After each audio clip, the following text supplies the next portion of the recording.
આ વર્ષે હવે કેરી ખાવી પડી શકે છે મોંઘી, કેરીનો મીઠો સ્વાદ બનશે હવે કડવો।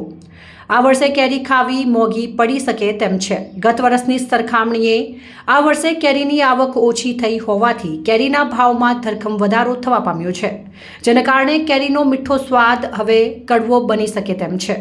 ફળોનો રાજા એટલે કેરી। જો કે આ વર્ષે સમગ્ર રાજ્યમાં કેરીની આવકમાં નોંધપાત્ર ઘટાડો જોવા મળી રહ્યો છે।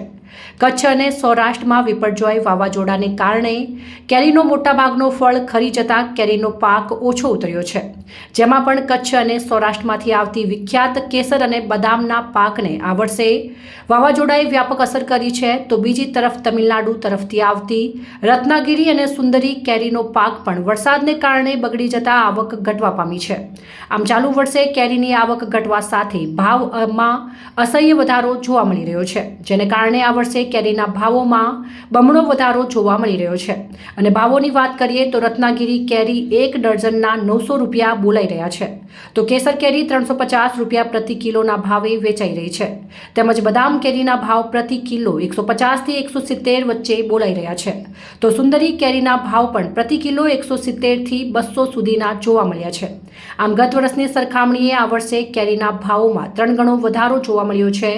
આ બાબતે ડીસા માર્કેટયાર્ડમાં કેરીનો વ્યવસાય કરતા હરેશભાઈ માળીએ જણાવ્યું હતું કે આ વર્ષે સૌરાષ્ટ્ર અને કચ્છમાં વાવાઝોડા કારણે કેરીના પાકને મોટું નુકસાન કર્યું છે, તો બીજી તરફ તમિલનાડુમાં પણ વરસાદી કહેરને કારણે કેરીના તૈયાર પાકને વ્યાપક નુકસાન થતાં હાલમાં કેરીના ભાવો ખૂબ જ ઊંચા છે। જો કે આગામી સમયમાં પણ કેરીના ભાવો ઘટવાની શક્યતા નથી, તે માટે આ વર્ષે કેરીનો મીઠો સ્વાદ કડવો બની શકે તેમ છે। અત્યારે કેરીનું પ્રમાણમાં ખૂબ ઓછું છે, કારણ કે ગયા વર્ષે જે બીપરજોય વાવાઝોડું આવ્યો એના અંદર કચ્છની અંદર અંજારની અંદર વાવાઝોડાની ખૂબ અસર હતી। એના કારણે જે વાવાઝોડાના કારણે ઝાડ ખૂબ પડી ગયા હતા કેસરના, એમાં 60% ઘટાડો છે, જેની અંદર ત્યારે તમિલનાડુની અંદર પણ નુકસાનના કારણે અત્યારે ઝાડનો પાકનો પણ ઓછો છે। હાલ કઈ કઈ કેરીઓ બજારમાં આવે છે?